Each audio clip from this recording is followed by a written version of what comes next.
Vote of no confidence का असूली फैसला पीडीएम ने किया है। जब भी हमारी तैयारी मुकम्मल होगी तो पाकिस्तान के 22 करोड़ आवाम की ख्वाहिशात को मद्देनजर रखते हुए बदतरीन हुकूमत से छुटकारा हासिल करने के लिए PMLN BNP इसके ऊपर मुकम्मल तौर पर हम यकसू हैं। इसको मैं तब्दीली तो नहीं कहूँगा क्योंकि तब्दीली के नाम से अब हमें चिढ़ा गई है। अब तो मैं ये कहूँगा कि उस बला से किस तरह छुटकारा हासिल किया जाए। कोई रेजिमेंटेड पार्टी तो है नहीं कि हम डंडे से एक मुशावरत से मामला चलते हैं। गिव एंड टेक होता है, बैठ के बात होती है, कोई उनकी बात सुनी जाती है, कोई अपनी बात मनवाई जाती है। तो वो गिव एंड टेक ये सियासत का एक बहुत हसीन हिस्सा है। हम वज़ीर आज़म साहब को कह रहे हैं कि अगर वो जल्द से जल्द इस्तीफ़ा दे, फ़ौरन इस्तीफ़ा दे, तो ना हमारा एहतजाज का ज़रूरत पड़ेगा, ना ही हमारा अदम एतमाद का ज़रूरत पड़ेगा। हमारा अवामी मार्च का एहतजाज इस गैर जमहूरी हुकूमत पे एक जमहूरी हमला है। हम जल्द से जल्द साफ और शफाफ इलेक्शंस चाहते हैं। हम कोई नया हुकूमत ज़्यादा देर के लिए कायम नहीं करना चाहते हैं। हम सब का उम्मीद है कि अगर हमारा इस्टेब्लिशमेंट गैर जानिबदार है तो खान साहब ये अदम एतमाद नहीं जीतेगा। बिस्मिल्लाहिर्रहमानिर्रहीम, अस्सलाम वालेकुम नाज़रीन, आप लाइव प्रोग्राम देख रहे हैं एहतसाब। मैं इमरान खान हूँ समा टीवी पे। सिचुएशन जो है वो बड़ी अजीब हो गई है। यानी ये अपोजिशन तहरीक अदम एतमाद लेकर आना चाहती थी और जल्दी ले आते तो बेहतर था, लेकिन ना लाने की वजह से कुछ चीज़ें हाथ से ऐसा लगता है अब निकल गई हैं या वो कभी हाथ में थी नहीं। एक तासुर ऐसा बनाया गया कि सारी पार्टियां अपोजिशन के साथ मिल गई हैं। यानी आज दो ऐसे पत्ते जिनके ऊपर पूरा भरोसा किया जा रहा था वो हवा दे रहे हैं अपोजिशन को। एक तो चौधरी परवेज़ इलाही साहब, उनके बारे में ये कहा गया कि उनको वजारत आला की पेशकश की गई है, लेकिन वहाँ पे एक बड़ा मसला ये हो गया कि अगर उनको वजारत आला पेशकश करते भी हैं तो कितने अरसे के लिए। नून लीग तो ये चाहती है फौरन इलेक्शन हो जाए, तो परवेज़ इलाही साहब को 1-2 महीने के लिए तो वज़ीर आला बनने से रहे। तो परवेज़ इलाही साहब का स्टेटमेंट आया है, पार्लिमानी रवायात को पामाल नहीं होने देंगे, हुकूमत को 5 साल का मैंडेट मिला है और वो 5 साल पूरे करेगी। यानी वो साथ खड़े हैं हुकूमत के। चेयरमैन सादिक संजरानी से उन्होंने मुलाकात की और चेयरमैन सादिक संजरानी ने बाद में कहा कि चौधरी शुजात हुसैन मंझे हुए सियासतदान हैं, उनकी हालात पर गहरी नजर है, उम्मीद है मौजूदा हालात में कोई रास्ता निकाल लेंगे। यानी अब तकरीबन मुस्लिम लीग काफ जो है वो इससे बाहर हो गई है अपोजिशन के अदम एतमाद की तारीख से, और उसमें जो है वो एक स्टेटमेंट हुकूमत पंजाब के तर्जुमान ने भी दिया कि काफ लीग ने इनकार कर दिया है तहरीक अदम एतमाद का हिस्सा बनने से। तो ये तो था काफ लीग का मामला। उनके तहफ़्फ़ुज़ात अपनी जगह पे, हुकूमत के साथ उनकी दूरियां और कुर्बत अपनी जगह पे, लेकिन वो इत्तेहादी के तौर पे कमिटेड है, बज़ाहिर ऐसा दिखाई दे रहा है, और उन्होंने ये स्टेटमेंट भी दिया है। दूसरी जानिब जो जोर था वो सारा जहांगीर खान तरीन साहब के ऊपर था कि जहांगीर तरीन साहब जो हैं वो कुछ जहाज चलाएंगे और उनके कुछ 20-22 बंदे जो हैं वो अपोजिशन के काम आ जाएंगे और उन बंदों के जरिए से अपोजिशन इमरान खान साहब के खिलाफ तहरीक अदम एतमाद को कामयाब करवा लेगी। लेकिन जहांगीर तरीन साहब ने सबके साथ मुलाकातें की और फिर मुबैना तौर पर उनकी कुछ बातचीत हुई है खास जगहों पे, और उसके बाद जहांगीर तरीन साहब जो हैं वो अब बीमार हैं, अल्लाह ताला उनको सेहत दे, और वो पाकिस्तान से बाहर तशरीफ। तो जहांगीर तरीन साहब के बीमार होकर जाने के बाद जो तरीके अदम एतमाद है वो मजीद इल्तवा का शिकार हो गई है। क्या अब भी अपोजिशन के हाथ में चीज़ें हैं? क्या अब भी अपोजिशन चीज़ों को कंट्रोल कर सकती है? क्योंकि 2 बड़े मेन इसके अंदर स्टेक होल्डर थे, 2 बड़ी मेन पॉलिटिकल पार्टीज थी या 2 बड़े मेन ग्रुप थे जिनको इस्तेमाल किया जा सकता था। नंबर 1 मुस्लिम लीग काफ, क्योंकि उनको ये ऑफर किया जा सकता है कि आपको वजारत आला पंजाब या आपको कुछ ज़्यादा दिया जा सकता है, वजारतें दी जा सकती हैं, तो मुस्लिम लीग काफ के साथ सौदा किया जा सकता था। लेकिन काफ लीग का मौक़िफ़ आ गया। जहांगीर तरीन साहब जिनके साथ सौदे की कोशिश की जा रही थी, खुफिया मुलाकातें रिपोर्ट हो रही थी, वो पाकिस्तान से बाहर चले गए। और फिर अपोजिशन की बॉडी लैंग्वेज में भी ऐसा ही है। पीपल्स पार्टी अब एक लॉन्ग मार्च करने जा रही है। क्या ये एक कामयाब और बड़ा लॉन्ग मार्च होगा? मीडिया के कैमरे इसको देख रहे होंगे और हर लम्हे इसको रिपोर्ट भी किया जाएगा। देखते हैं कि बिलावल भुट्टो जरदारी साहब सिंध से निकलने के बाद सिंध की आवाम के साथ आगे बढ़ेंगे तो पंजाब में उनको कितना रिस्पॉन्स मिलता है। यहां पे ये देखा जाएगा कि सिंध से तो उनकी गवर्नमेंट है, वो अपने वसाइल के ऊपर वहां से 10,000 बंदा भी साथ ला सकते हैं, 5,000 बंदा भी साथ ला सकते हैं। हुकूमत जो है हुकूमत के वसाइल के ऊपर जो मर्जी कर सकते हैं, लेकिन पंजाब में उनका 10,000 का क्राउड 50,000 में बदलता है, 40,000 में बदलता है या नहीं बदलता? ये एक बड़ा सवाल है जो बिलावल भुट्टो जरदारी साहब के सामने आकर खड़ा हो जाएगा आने वाले चंद दिनों में। इन चीज़ों पे हम बात करते रहेंगे। मेरे साथ जो मेहमान मौजूद हैं कि हम बातचीत का आगाज करें। सबसे पहले फारूक हबीब साहब हैं, स्टेट मिनिस्टर हैं इंफॉर्मेशन के, बहुत शुक्रिया आपका ज्वाइन करने के लिए। फिर हमें PMLN से एक मेहमान अभी ज्वाइन करेंगे और जावेद अब्बासी साहब हमारे साथ मौजूद है, सेनेटर जावेद अब्बासी साहब, उनसे भी हम बात करेंगे और फिर हम पाकिस्तान पीपल्स पार्टी का मौक़िफ़ भी लेते हैं। सबसे पहले फारूक हबीब साहब, वज़ीर आज़म साहब के बारे में ये कुछ एक शुनीद है कि वो मंडे को कौम से खिताब करने जा रहे हैं। अगर करने जा रहे हैं तो आप कंफर्म कर दें और किस बारे में करने जा रहे हैं, और ये तहरीकी अदम एतमाद का जो मामला है इस बारे में भी बात करेंगे, और क्या ये मामला अब संगीन रहा आपकी नज़र में? देखें, जो अदम एतमाद है उस अदम एतमाद के ऊपर तो इनका खुद कोई एतमाद नहीं है, ये खुद नो कॉन्फिडेंस इसके ऊपर कर चुके हैं।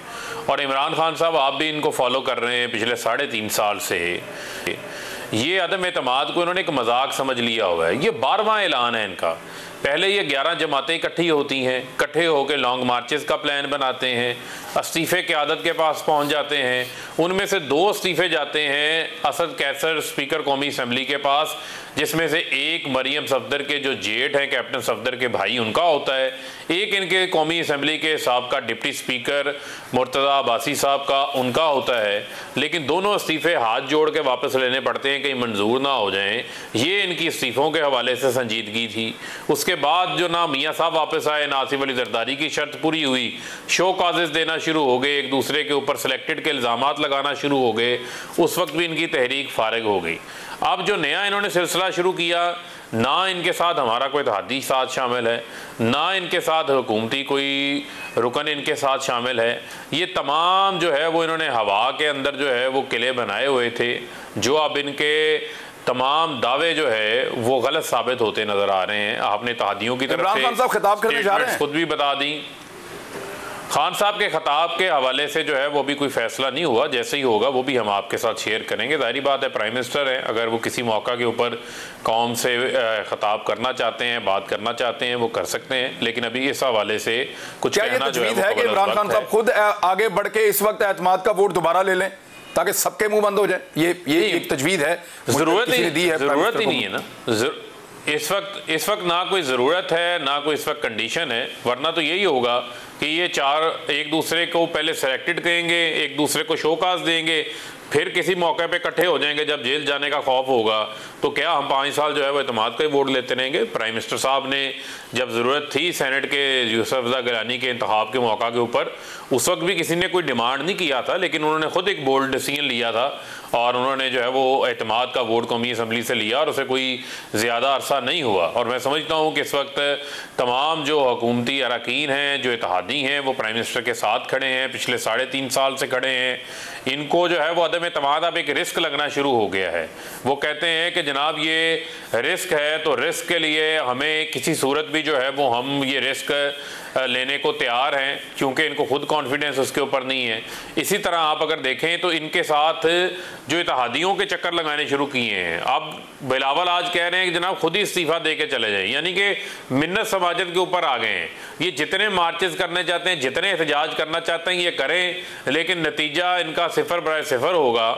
एक सिंध का हकूक का मार्च हमने भी शुरू कर रखा है, जो आज घोटकी से शुरू हो गया है। आगे आगे आप देखें कि सिंध की आवाम जो महरूमिया पीपल्स पार्टी ने पैदा की उसमें आके साथ खड़े होंगे हमारे।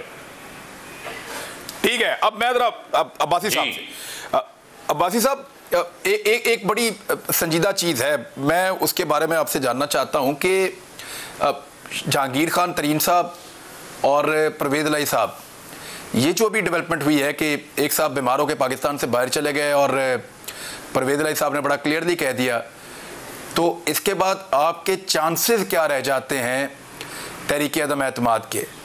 क्या आपको लगता है कि अब भी इम्कानात हैं या डामाडोल हो गया है मामला? बिस्मिल्लाहिर्रहमानिर्रहीम, बहुत शुक्रिया इमरान साहब।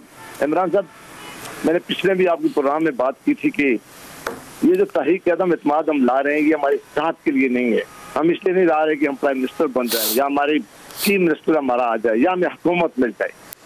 जो पाकिस्तान के इस वक्त मजमूई हालात हैं, जो महंगाई है, जो बेरोजगारी है, जो लोगों की जिंदगियों में मुश्किलात है, उसको देखते हुए अपोजिशन ने ये फैसला कर लिया है कि इंशाअल्लाह अदम एतमाद लाएंगी। और उसमें बड़ी तादाद में पीटीआई के MNA शामिल है। इसमें सारे इत्तेहादी जो है वो भी शामिल है। वो जब उनसे बात आदमी करता है तो वो कहते हैं कि बिल्कुल हम अपने हल्कों में नहीं जा सकते, महंगाई बहुत ज्यादा है, लोगों की जिंदगी में मुश्किलात है, हुकूमत डिलीवर करने में बुरी तरह नाकाम हो गई है, इन्वेस्टमेंट आनी बंद हो गई है, गवर्नेंस के बड़ी सीरियस इशू है।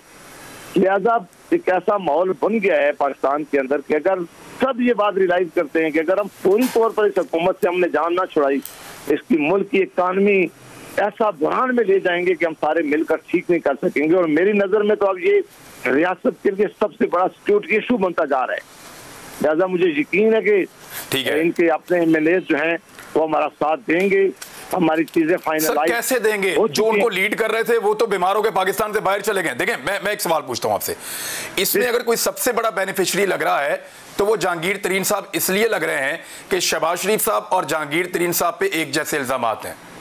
अगर जहांगीर तरीन साहब अपनी मर्जी से बाहर चले जाते, अपोजिशन के साथ मुज़ाकरात किए बगैर, तो पूरी अपोजिशन इस वक्त हुकूमत को और जहांगीर तरीन साहब को बुरा भला कह रही होती, जैसा कि माजी में कह रही थी कि जहांगीर तरीन भाग गए, अपने ATM को मुल्क से भगा दिया, जहांगीर तरीन निकल गए। आप लोग पिछली मरतबा जब जहांगीर तरीन गए थे तो आप लोग ये कह रहे थे, लेकिन इस मरतबा आप लोग ऐसी कोई बात नहीं कह रहे। आप सबका मुंह बंद करके चले गए वो, और बाहर भी चले गए। शहबाज शरीफ नहीं जा सकते, जहांगीर तरीन जा सकते हैं, लेकिन आपकी हालत यह है कि आप लोग अब जहांगीर तरीन पर तनकीद भी नहीं कर सकते। तो बेनिफिट तो उन्होंने ले लिया। देखिए इमरान साहब, जहांगीर तरीन साहब हमारी पार्टी में शामिल नहीं है, वो एक सियासी आदमी है, उनकी एक वो तहरीक इंसाफ का हिस्सा रहे हैं। उन्होंने तहरीक इंसाफ की पंजाब और मरकज की हुकूमत बनाने में बड़ा अहम रोल अदा किया। लेकिन जिस तरह तहरीक इंसाफ की हुकूमत ने उनकी तजलील की है, जिस तरह उनके साथ रवैया अख्तियार किया है, जो सलूक किया है, वो शदीद नाला है। और आपने देखा कि जब उन्होंने अपने MNAs की मीटिंग की तो उन्होंने प्रेस कॉन्फ्रेंस करते हुए कहा कि पाकिस्तान के हालात इतने खराब है कि अगर हम सब ने उठकर कोई फौरी फैसला न किया तो शदीद मुश्किलात में पाकिस्तान जा सकता है। रास्ते उनके सबके साथ हैं।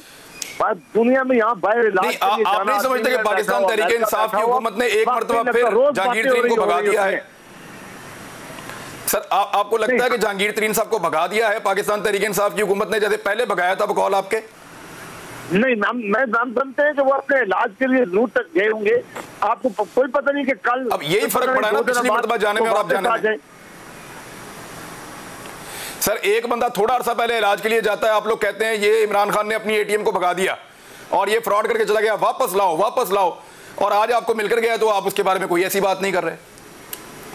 देखिए, आप ये बात आप ठीक कह रहे हैं कि ये, लेकिन उस वक्त एक ऐसा मामला जरूर था कि एक कमीशन बनाया गया था, शुगर कमीशन, उसकी एक रिपोर्ट आई हुई थी। उस रिपोर्ट में उनका भी नाम था। उस पर जरूर टॉक शो में बात कुछ लोगों ने की होगी, जरूर बातें हुई होंगी। लेकिन अब एक बड़े मकसद के लिए हम सारे मिलकर जा रहे हैं। एक बड़ा मकसद क्या है कि पाकिस्तान की अवाम को महफूज करना है, पाकिस्तान को बचाना है, इस मुल्क की इकानमी जो डूबी हुई है उसको बचाना है, IMF की टीम से जान छुड़ानी है, इस मुल्क की जो गवर्नेंस है उसको ठीक करना है। और अगर आने वाले इलेक्शन से पहले कुछ ऐसे लॉज हैं, जो ABM का लॉ है, जो स्टेट बैंक का लॉ है, इसको अगर हमने रिविजिट ना किया तो ये आने वाले दिनों में पाकिस्तान के लिए बहुत बड़ा नुकसान होगा। इसलिए हम समझते हैं कि अब तहरीक इंसाफ आखिरी मराइल में है। फारिक हफीज साहब का मुझे बड़ा एहतराम है, मैं उनकी बड़ी इज्जत भी करता हूँ, लेकिन कल सर एक सवाल, आप ये समझते हैं सर, आप ये समझते हैं कि क्या आप ये समझते हैं कि इस मरतबा जहांगीर तरीन साहब को भेजने में तहरीक इंसाफ का कोई हाथ नहीं है, और शहबाज शरीफ का नाम ECL में होना और जहांगीर तरीन का ना होना कोई नाइंसाफी नहीं है? आप ये समझते हैं? नहीं, बिल्कुल नाइंसाफी है हमारे साथ। तो ये सबसे बड़ी नाइंसाफी इस हुकूमत। तो आवाज क्यों नहीं उठा रहे आप? आवाज क्यों नहीं उठा रहे कि जहांगीर तरीन का नाम ECL में डालो? फिर आवाज क्यों नहीं उठाते? हम अपने लिए आवाज उठा रहे हैं। हमारी अपनी आवाम कहते हैं हमारे पर गलत केसेस बने हैं, सारा अपोजिशन कह रही है हमारे ऊपर झूठे केसेस बने हैं, सारी अपोजिशन कह रही है कि सर जिन केसेस का आप सामना कर रहे हैं उन्हीं का जहांगीर तरीन कर रहे हैं, जर्नलिस्ट के खिलाफ इस्तेमाल हो रहे हैं। आप पाकिस्तान में बंद हैं, उनको बाहर निकाल दिया, फिर भी आवाज नहीं उठा रहे। सर जो पॉलिटिकल पार्टी अपने हक के लिए आवाज नहीं उठा सकती जुल्म के खिलाफ, वो अवाम के लिए क्या उठाएगी? सर शहबाज शरीफ उसी केस के अंदर पाकिस्तान के अंदर फंसे हुए हैं। हम कह रहे हैं आप क्यों नहीं कह रहे कि जहांगीर तरीन को बाहर भिजवा के ज्यादती की गई है आपके साथ? इसमें तो दूसरी कोई राय नहीं है कि जब से इमरान खान साहब आए इन्होंने इस मुल्क की इकानमी डुबोई है, इसमें कोई बेहतरी नहीं ला सके। एक काम इन्होंने किया है कि इन्होंने अपोजिशन की खिलाफ केसेस बनाए, उनकी इज्जतें उछाली हैं, नैब उनके घरों में भेजे हैं, उन पर छापे लगाए गए, उन्हें जेलों में रखा है और जाके अदालतों में साबित किया है और अदालतों में साबित हुआ है वो सारे झूठे केस थे। सर अब मुझे जरा फारूक देखें यार, आप लोगों ने किया क्या? पिछली मरतबा आपने जहांगीर तरीन साहब को तो आप लोगों के खिलाफ टका के जो है वो आप लोगों की बेइज्जती की गई अपोजिशन की जानिब से और ये कहा गया कि एटीएम को भगा दिया, फ्रॉड कर दिया। वही केस शहबाज शरीफ पे है, जहांगीर तरीन के लिए कानून अलग और शहबाज शरीफ के लिए अलग। इस मरतबा आपने जाने दिया और आपको कोई कुछ नहीं कह रहा। ये तो फिर आपकी पॉलिटिक्स हुई ना सर। देखिए बात यह है कि मैं यही तो बात आपको बताना चाह रहा हूँ कि इसमें इन्होंने कहा, पहले इन्होंने महंगाई बेरोजगारी का जिक्र किया, मैं उसके ऊपर तो चले बाद में आता हूँ, लेकिन इन्होंने कहा कि हम अपने लिए आवाज़ उठा रहे हैं। यही बात तो हम कह रहे हैं कि ये जब 22 करोड़ अवाम की बात करते हैं तो ये 22 करोड़ अवाम का मतलब 22 करोड़ अवाम नहीं होता। 22 करोड़ अवाम का मतलब होता है जो 22 अफराद हैं, और उन 22 अफराद में जो इनकी पार्टी के मेन सरबराहान हैं, जिसमें नवाज शरीफ, शहबाज शरीफ, मरियम सफदर, उसमें सलमान शहबाज, हमजा शहबाज, उसमें आसिफ अली जरदारी के जो हवारी, वो तमाम लोग शामिल होते हैं। इनको उनकी फ़िक्र होती है।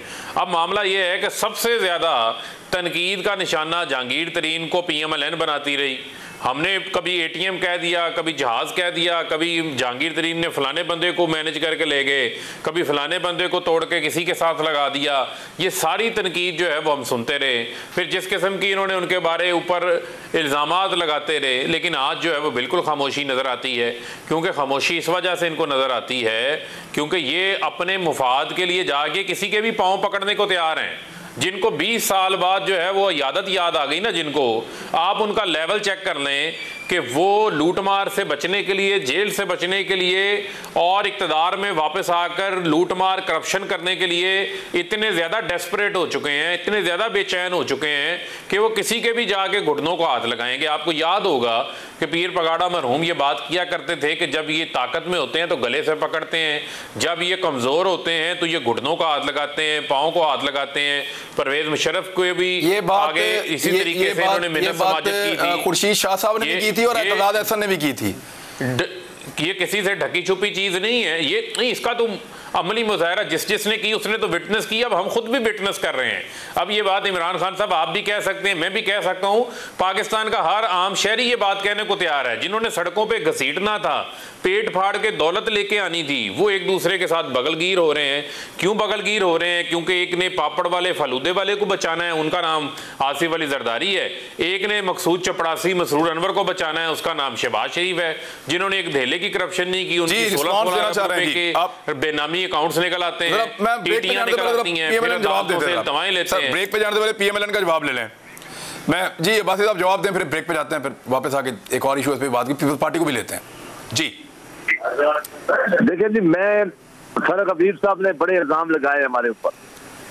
हम इन इल्जामात का जवाब काफी दफा दे चुके हैं। हम फरक अबीर साहब, अगर हम चोर थे, हम डाकू थे, आपके पास वक्त था, आपसे 3.5 सालों में कौन सा केस हमारे खिलाफ साबित किया?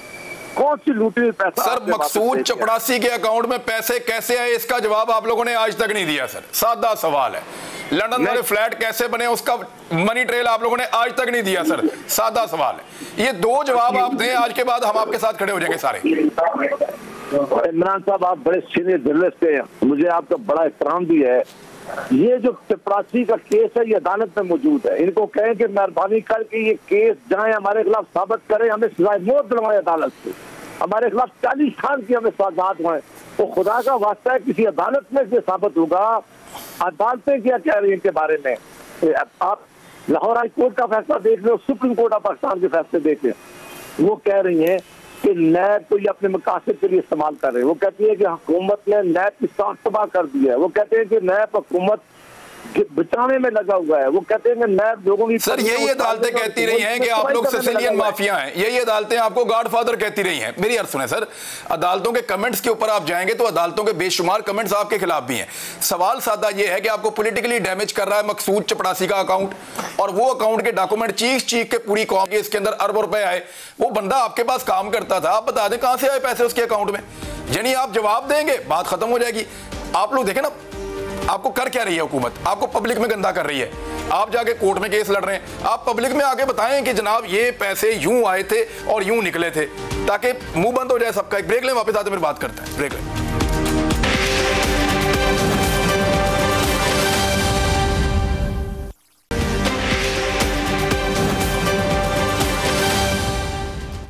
वेलकम बैक नाजरीन। फरूक हबीब साहब, पीपल्स पार्टी का लॉन्ग मार्च आ रहा है और खस्सो खाशाक की तरह वो आपकी हुकूमत को बहा कर ले जाएगा, तो आप लोगों की तैयारी उसमें क्या है और क्या वजीर आजम खिताब का जो प्लान कर रहे हैं इसी को देखकर कर रहे हैं?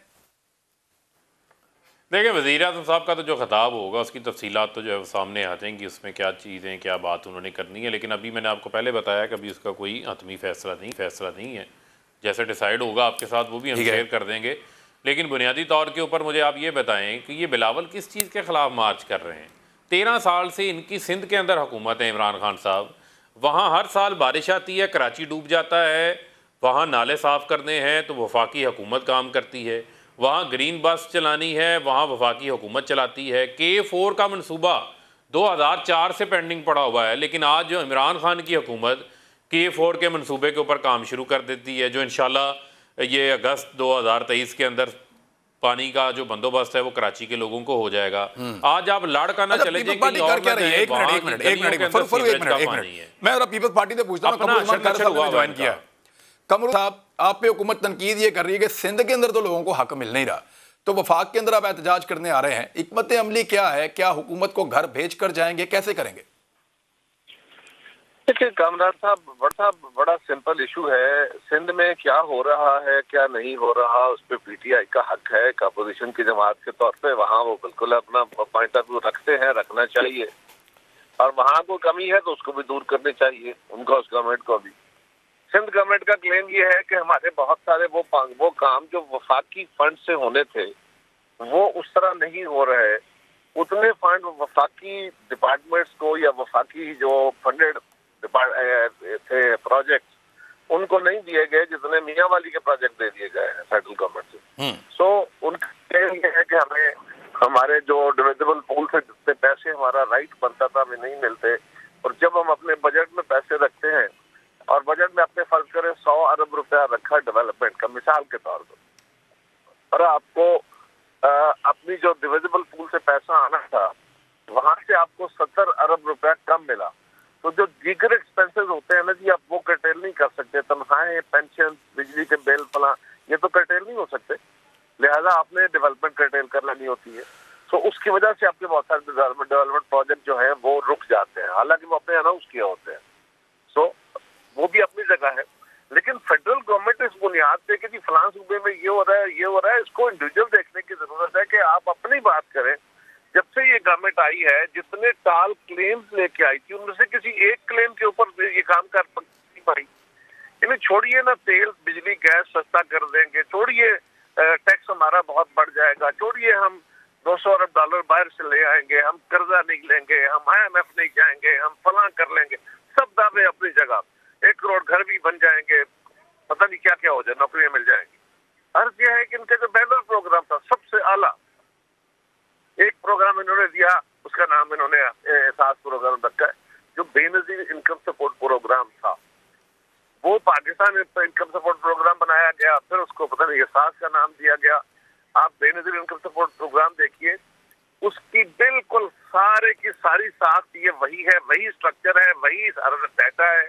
और जो जो प्रोजेक्ट आगे चलते हैं उनको आप इनलार्ज करते जाते हैं, उनके अंदर और शफाफियत आती है और बेहतरी आती है। तो ये वक्त के साथ साथ ग्रो होता प्रोग्राम है। लेकिन ये ख्याल, ये तकनीक मोहतरमा बेनजीर भुट्टो के ज़हन में थी। इसमें बेनजीर का सेहत कार्ड भी था और उस बेनजीर रोजगार कार्ड भी था, वसीला सेहत भी था, वसीला रोजगार भी था, नौजवानों की तालीम का भी, सब कुछ था उसमें। एक कोई नया ख्याल नहीं है। अब इनका एक प्रोजेक्ट था कि जी हमने एहतसाब करना, ये बारियां लगा के बैठे हैं, ये खा गए हैं, ये फलान कर गए हैं। इनके अपने दौर में इनके अपनी गवर्नमेंट ने जिन लोगों पर इल्जाम लगाए, जिन माफिया पे इल्जाम लगाए, किसी एक को सजा नहीं हुई, किसी एक पे रिलीफ नहीं मिला। आटा, चीनी, गैस, बिजली, दालें, पता नहीं क्या क्या, किस चीज पे इनके स्कैंडल नहीं आए। लेकिन एंड रिजल्ट क्या था? एंड रिजल्ट वही था। अगर चीनी के स्कैंडल पे कमीशन बना तो उसके रेट बढ़ गए, दवाइयों पे बढ़ा उसके रेट बढ़ गए, कोई किसी को अकाउंटेबिलिटी नहीं हुई। और जिन मुखालिफिन को पकड़ पकड़ के अपने जेलों में रखा, आज चौथा साल खत्म होने को है, आज भी वही नारा लग रहा है कि मैं छोड़ूंगा नहीं, मैं इनको बिल्कुल माफ नहीं करूंगा, मैं बख्शूंगा नहीं। आप करेंगे क्या सर? ये आपका लॉन्ग मार्च का एंड रिजल्ट क्या है आपके दिमाग में? कोई देखें, जब आप इतनी बड़ी एफर्ट करने जा रहे हैं, वो छोटी एफर्ट नहीं है, एक बड़ी पॉलिटिकल एफर्ट है, और जिस तरह के हालात हैं सिक्योरिटी के भी एक बड़ा रिस्क है, और पीपल्स पार्टी जो है उसमें अपने आप को ज़्यादा वल्नरेबल कर रही है। आप सिंध से चलेंगे, इस्लामाबाद तक आएंगे और सूबों से भी आएंगे। मैं जानना चाहता हूँ टारगेट क्या है जो आपके दिमाग में? टारगेट तो बड़ा वाज़ेह है, जिस गवर्नमेंट को हटाने के लिए हम हर कानूनी और आईनी जो हमारा हक है, सियासी हक है, हम कोई अपने हक से बियॉन्ड नहीं जा रहे, हम कोई गैर आईनी, गैर सियासी, गैर कानूनी काम नहीं कर रहे। हम बिल्कुल स्ट्रिक्टो सेंसो आइन के दायरे में रह के अपना एहतजाज करेंगे और इस हुकूमत को बिल्कुल घुटने टेकने पर मजबूर करेंगे। सर देखिए, आइन के दायरे में रहते हुए आप डिफरेंट काम कर सकते हैं, आप लिमिट्स का तयन कर सकते हैं कि मैंने यहाँ तक जाना है और यहाँ से आगे नहीं जाना। यानी आइन तो आपको धरना देने की भी इजाज़त देता है, आपको एहतजाज ज़्यादा करने की भी इजाज़त देता है, और बहुत सारी चीज़ों की इजाज़त आपको देता है, जलसे जुलूसों की भी देता है, लॉन्ग मार्च की भी देता है। मैं जानना ये चाहता हूँ कि आप सिर्फ इस्लामाबाद आएंगे, जलसा करेंगे, वापस चले जाएंगे, या यहाँ पे टिक जाएंगे जब तक हुकूमत नहीं जाएगी, हम नहीं जा रहे कहीं पे? ये हम आपको आस्ता आस्ता ये बातें वो हैं जो चेयरमैन साहब अनफोल्ड करेंगे, और इंशाल्लाह कल से हम जब स्टार्ट करेंगे बिदारे कायद से, तो वहां से ऑनवर्ड आस्ता आस्ता अपना एजेंडा जो है वो ब्रॉडर रीजन में तो दे दिया गया, अब आगे आस्ता आस्ता उसकी डिटेल आती जाएगी, और इस्लामाबाद पहुंच के आपको फाइनल हम आउटकम दे देंगे कि ये हमारा फाइनल। तैयारी कैसी है? कितने लोग आपको लगता है कि आपको रिस्पॉन्ड करेंगे पंजाब में खास तौर पे? Will be a huge gathering. Number में आपको साथ मैं कहूँगा 1 लाख, 2 लाख, 4 लाख, कोई कहेगा नहीं 10-20 हज़ार। मैं कह रहा हूँ कि it will be a huge gathering. मेरे क्लेम्स को छोड़िए, आप खुद उसको कवर कर रहे होंगे कामरान साहब, आप देख लीजिए। इट विल बी इंशाल्लाह ह्यूज जो, और ये कराची से चलेगा, ये 8 या 9 तारीख को मेरा ख्याल है 9 तारीख को ये इस्लामाबाद पहुंचेगा। इस दिन इतनी बड़ी तादाद में लोग जो है इस हुकूमत के खिलाफ निकलेंगे और मुल्क के हर हिस्से निकलेंगे। अच्छा सर, मैं जरा फारूक साहब से, फारूक साहब वो कह रहे हैं वफाक अगर पैसे हमें देता हमारे तो हम बहुत सारे प्रोजेक्ट मजीद मुकम्मल कर सकते थे। वफाक की ज्यादतियों के खिलाफ, यानी सिंध के अंदर भी अगर वो कामयाब नहीं हो रहे तो उसमें एक बड़ी वजह वफाक की ज्यादतियां हैं। बड़ी नाअहली है। हमारी हुकूमत तो पिछले 3 साल से आई है, तो पिछले जो 5 साल इनकी हुकूमत थी 2008 से 13 में वफाक तक, उसके बाद 13 से 5 साल जो है वो नून लीग की हुकूमत थी जिनसे इनकी फ्रेंडली अपोजिशन थी, तो वह 10 साल में सिंध की महरूमियाँ दूर हो सकती थी। 10 साल बहुत ज़्यादा होते हैं। लेकिन मैं अब आपको फिगर्स बता देता हूँ, कायरा साहब हमारे लिए बड़े मोहतरम हैं, लेकिन इनकी फिगर्स अपडेटेड नहीं है, ये अपडेट कर लें, मैं रिकॉर्ड से बता रहा हूँ। पिछले 3 साल में 2000 अरब रुपया वफाक ने जो है वो NFC की मद में सिंध हुकूमत को फराहम किया है। अब ये बता दें ये 2000 अरब रुपया कहाँ खर्च हुआ है? हमें कहीं खर्च हुआ नज़र नहीं आया। क्या ये लॉन्चों के ज़रिए बाहर मनी लॉन्डर हो गया है, या इससे सरे महल की तरह बैरून मुल्क मनी लॉन्ड्रिंग करके महलात ख़रीद लिए गए हैं? क्योंकि सिंध के अंदर आज भी जो है वो अस्पतालों के अंदर कुत्ते काटने की वैक्सीनेशन मौजूद नहीं है। वहाँ पर 20-20 अरब रुपए की गंदम जो है वो चूहे खा जाते हैं। आप सोचें 20 अरब रुपए की गंदम चूहे खा गए, वो नैब रिकवर करके वापस इनको ख़जाने के अंदर वापस देना पड़ जाता है उनको। आप अगर आज देखें कि वहाँ पर जो हालात मखदूश इन्होंने किए हुए हैं किसी से ढके छुपे नहीं हैं। ये सेहत कार्ड की बात करते हैं तो सेहत कार्ड तो पंजाब में भी है, KPK में भी है, इस्लामाबाद में भी है, AJK में भी है, थरपारकर में भी है। बाकी सिंध की आवाम को सूबाई हुकूमत ने देना है। पंजाब हुकूमत दे रही है, KPK हुकूमत दे रही है, आप दे दें, आपने क्यों नहीं दिया? एहसास प्रोग्राम की बात करते हैं, अच्छी बात है, बेनज़ीर के नाम के ऊपर प्रोग्राम था, लेकिन उसके अंदर 8 लाख लोग गोस्ट पैसे ले रहे थे। 17वें ग्रेड से लेके 21वें ग्रेड के लोग भी शामिल थे उसके अंदर। और जो प्रोग्राम बीबी शहीद के नाम के ऊपर से शुरू किया था उसको तो करप्शन से बचा लेते, उसमें से भी 8 लाख लोग हम नहीं आके निकालने देते। चलें, मुझे ब्रेक लेने दें, आप लोग निकाल लेते हैं। रुक जाए जरा, मैं ब्रेक के बाद कंटिन्यू पीएमएलएन से भी पूछता हूं। एक ब्रेक लें, वापस आते हैं। एक ब्रेक अभी आ रहा है।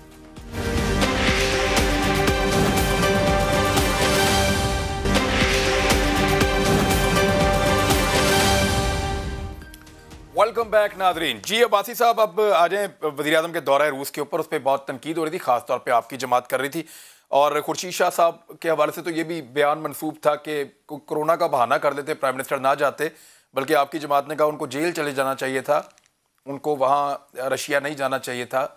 क्या अब भी इस दौरे के बाद आपकी यही सोच है कि प्राइम मिनिस्टर ऑफ पाकिस्तान को रूस नहीं जाना चाहिए था और ये गलत दौरा हो गया है? देखिए इमरान साहब, प्राइम मिनिस्टर, हम समझते हैं कि जब भी किसी हेड ऑफ स्टेट का या सरकार मुमलकत का दौरा होता है तो काफी पहले शेड्यूल होता है। उसके लिए ऐसा नहीं होता कि एक हफ्ते में होता है, ये पहले दौरा बड़ा शेड्यूल होता है। लेकिन पिछले 3-4 हफ्ते में रशिया और यूक्रेन की सिचुएशन काफी सख्त संगीन होगी।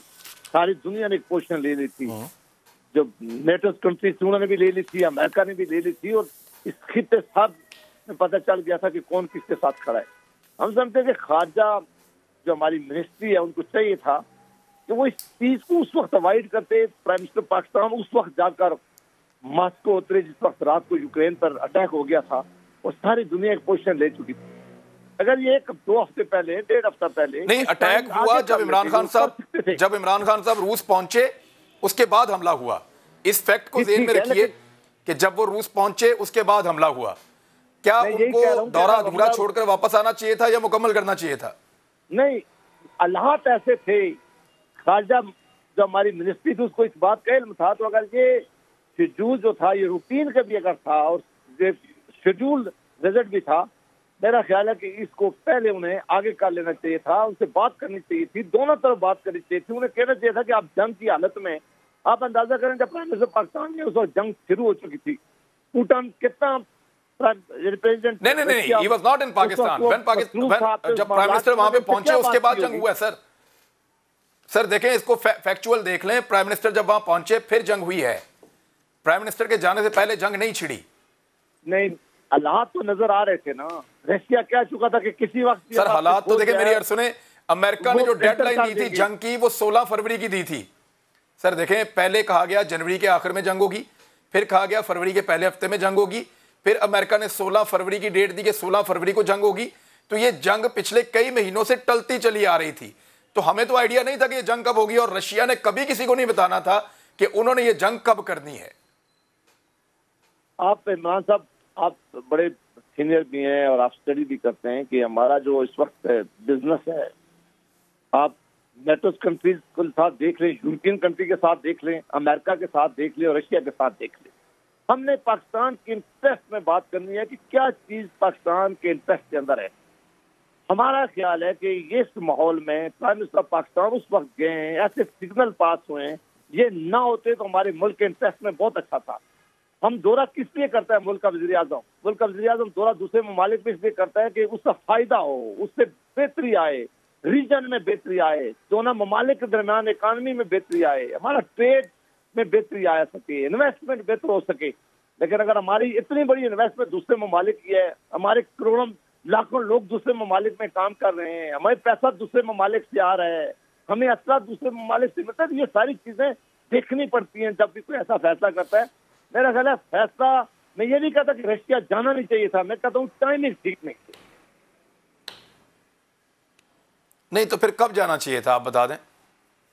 मेरा ख्याल है, मैं तो अपना ख्याल दे चुका हूँ, मैं तो कहता हूँ कि ऐसे हालात पैदा हो गए थे कि नजर आ रहा था कि दुनिया एक तरफ खड़ी हो गई है, रशिया पीछे नहीं हटेगा, यूक्रेन पे किसी वक्त भी अटैक हो सकता है, इसको कुछ महीनों के लिए पोस्टपोन किया जा सकता था। रशिया के मशवरे के साथ वहां बात करनी चाहिए थी कि आप इस वक्त, आपके हालात ऐसे हैं, अगर आप, तो ये डिप्लोमेसी होती इसीलिए है, खारजा मिनिस्ट्री होती इसलिए, तो मनूवर कर सकती थी, देश को आगे ले जाती तो ज्यादा बेहतर होता मेरी नजर में। जी फारूक हबीब साहब, अब आप इस पे मौक़िफ़ दे दें। देखें, बात यह है, क्या अब आप इन जावेद अब्बासी साहब जो हैं, ये शरीफ आदमी हैं, आप इनसे जो है वो खारजा पॉलिसी के अमूर आप डिस्कस कर रहे हैं। बुनियादी तौर के ऊपर आप ये देखें कि हमारा जो प्राइम मिनिस्टर साहब हैं, आदमी के साथ ये डिस्कशन नहीं होनी चाहिए। और चले जी, अच्छी बात है।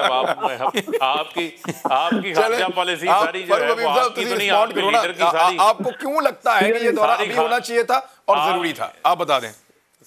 सुन तो लेना, आपकी सारी लीडर की जो खारजा पॉलिसी थी वो मोदी के साथ मुंसलिक थी। अब बुनियादी तौर पर ज़रा सुन लें हकाइक क्या है। देखें, प्राइम मिनिस्टर साहब रशिया गए, रशिया जाके उन्होंने जो अपना असूली मौक़िफ़ है उसको उन्होंने दोहराया। इसके ऊपर आपको दाद देनी चाहिए वज़ीर आज़म साहब की कि रशिया दौरे के दौरान जब वहाँ पर जंग छिड़ी हुई है उस वक्त भी उन्होंने इसी बात पे जोर दिया कि इसका डायलॉग से हल होना चाहिए, डिप्लोमेटिकली इसका रास्ता इख्तियार करना चाहिए था। पाकिस्तान तो अपने मफाद को देख रहा है। अब ये तो नहीं हो सकता कि अगर किसी एक मुल्क को अच्छा नहीं लग रहा, दो को अच्छा नहीं लग रहा, तो पाकिस्तान जो है वो किसी ब्लॉक का हिस्सा बन जाए, पाकिस्तान अपने मफाद को छोड़ दे। कितने सालों बाद पाकिस्तान के जो ताल्लुकात हैं वो रशिया के साथ 22 साल बाद पाकिस्तान के सरबराह का दौरा हुआ, जहाँ पर बायलैटरल दो तरफा ताल्लुकात के ऊपर गुफ्तगू हुई। तमाम प्रोटोकॉल्स को साइड लाइन कर दिया गया। 3.5 घंटे रशियन जो सदर हैं वो प्राइम मिनिस्टर के साथ उनकी तवील मुलाकात रही। जिस तरीके का वहाँ पर प्राइम मिनिस्टर को वालेहाना इस्तकबाल दिया गया, प्रोटोकॉल दिया गया, ये अनप्रेसिडेंटेड है। लिहाजा वहाँ हम अपनी बात, अपना असूली मौक़िफ़ भी दोहरा के आए हैं।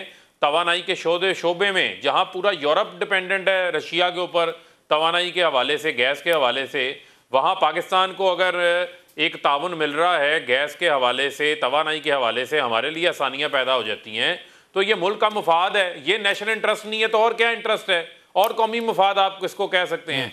आपके नज़दीक तो कौमी मुफाद हमेशा अलग होता था ना, कि जब किसी गैर मुल्क की दौरे पे जाओ, सलमान शहबाज को ले जाओ, एक आधे और फ्रंटमैन को साथ ले जाओ, 2-4 अपनी फैक्ट्रियों के भी सौदे कर रहा हो। हमारे यहाँ तो सिर्फ है नहीं, इमरान खान के यहाँ तो कौम का फ़ायदा क्या है, मुल्क का क्या फ़ायदा है, वो कौमी इंटरेस्ट इमरान खान का हमेशा जो है वो सफ़े अव्वल होता है।